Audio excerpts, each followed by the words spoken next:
how God has been working sa youth ministry nyo ngayon. What God Yes, sir. has been doing.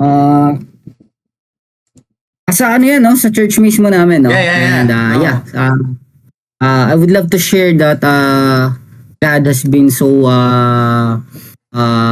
very alam mo yun, graceful to us, no? Sobrang buti ng Diyos sa ministry namin ngayon because nagkaroon kami ng outreach. Nagkaroon kami ng outreach ministry, no?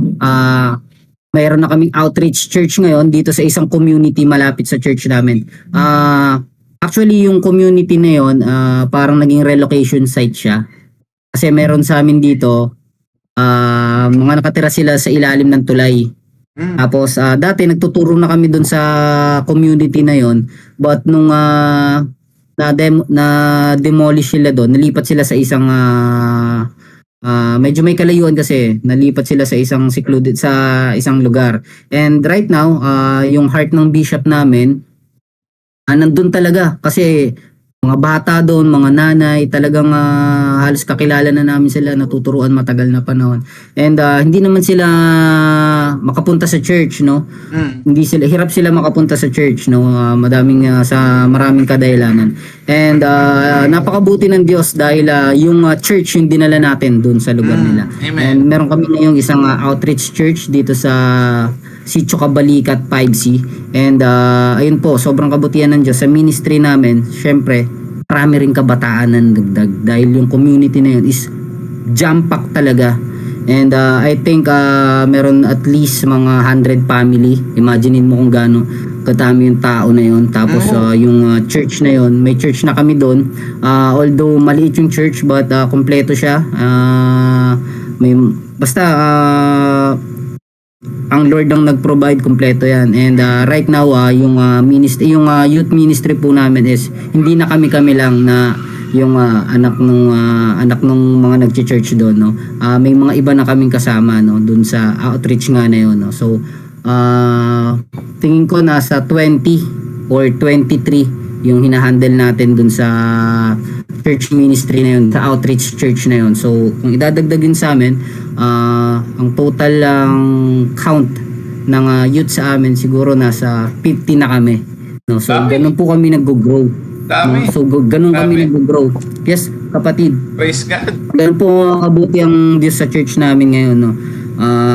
Doon po nag-a-add talaga. So may ano rin yan, may kapalit din na trabaho talaga. Siyempre, dumadami kayo, nagmumultiply. Kailangan worker din, nag-upgrade din. So, ganun po kabuti ang Diyos sa amin ngayon.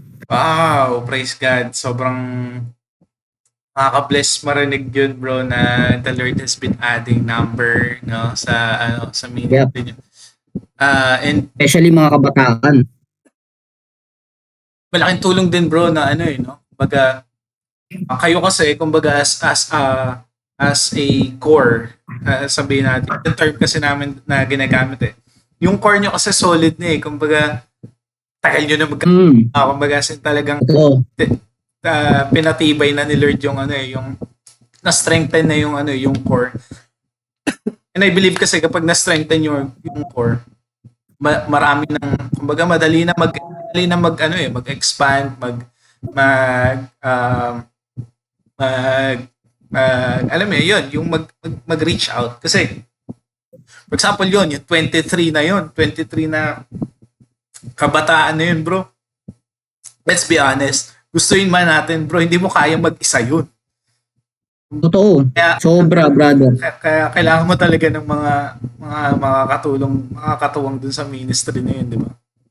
So ngayon, Totoo. Ikaw youth leader, ilan yung mga yung parang nasa core team mo na kumbaga katulong mo mag-minister? Okay. Shout out sa kapatid ko si Owel. Siya po yung assistant leader ko. And number one katulong ko yan, no, sa gawain sa Ministeryo ng Diyos sa aming youth ministry. And syempre sumunod dyan yung wife ko. No, talagang 100% nakasuporta yan, no. And yun nga, yung sinabi mo kanina, yung core namin. Kasi kami ay nag-G12, no? Nag-G12 kami. We are batch 2. Tama ba, Hal? Batch 2 kami nung nag-G12 kami, nung nakagraduate kami ng G12.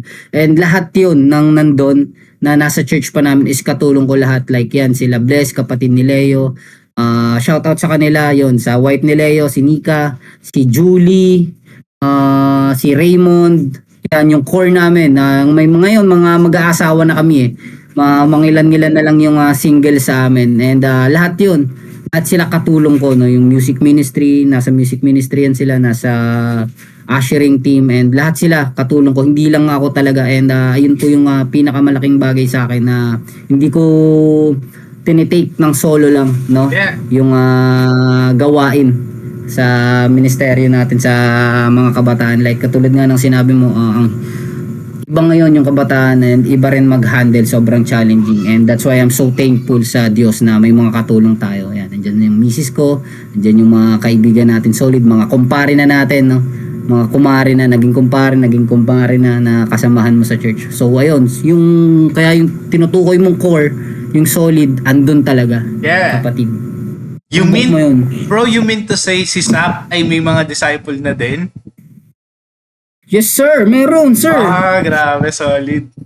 Dun sa community nila. And patigil nga lang brother, dati may pinupush kami na basketball ministry. Si So ang Isaac, nangyayari, patak sa basketball. oo, maano rin sa basketball yun, mahilig rin sa basketball yun. So ang nangyayari, kada community na pinupuntahan namin, bumubuo kami ng isang team.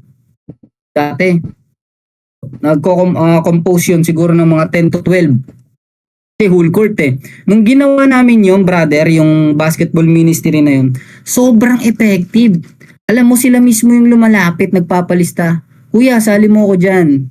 Kasi talagang, ayun nga yung sinabi ko kanina, you have to prepare some activities na makakapture mo yung attention nila.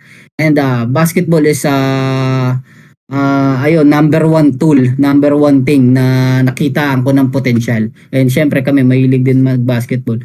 Alam mo, nakabuo kami nung ano lang yung parang biglaan lang na team. Mayroon kaming 5 team na tag 10 or tag 15. Biruin mo ilan na yun? 75 brother na kabataan, isang buhos. Biruin mo yun, kung mahahandle nyo ng maayos, maaalagaan nyo ng maayos, 'di ba? Sobrang dami. And sobrang laking pagbabago sa lipunan kung lahat yon talagang madidisciple nyo ng maayos. Yes. Bro, Totoo. ang ganda nung ang ganda nung strategy na ginagawa nyo. And hindi naman nabago siya kasi alam mo pag inaral mo nga yung ministry ni Jesus, no? That's something na nakaka-amaze din sa ministry ni Jesus. Naalala ko diyan, bro, yung woman at the well. Yung naalala mo, yung Samaritan woman na tagpo ni Jesus. Nag-start yung conversation nila sa simpleng conversation. Naalala mo ba kung ano yung sinabi ni Jesus? Kung paano in-start ni Jesus yung conversation nun? Kung paano niya na-win? Let me learn, brother. Medyo nalimutan na natin eh. Yeah, sa John 4 yun, bro. Sa John chapter 4. Tapos, we know, no, yung nangyari, no, yung Samaritan woman kasi na yun yung ginamit. Yun yung unang babae na si Jesus yung Messiah.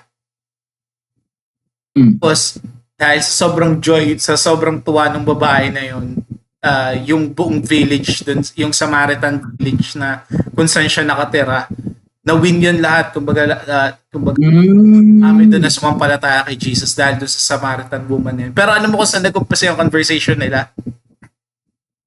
Saan, brother? Ang tanong lang ni Jesus, pwede bang makainom ng tubig? Yeah, kasi nasa well sila nun eh, di ba? Nasa balon sila nag-uusap, no? Ang galing. So, kumbaga, kaya sabi ko na ko lang na sobrang strategic. Sa inyo, ang nyo nun, gusto nyo bang sumama sa amin mag-basketball? Yun, di ba? Simple lang, di ba? Yes. Napaka-casual lang.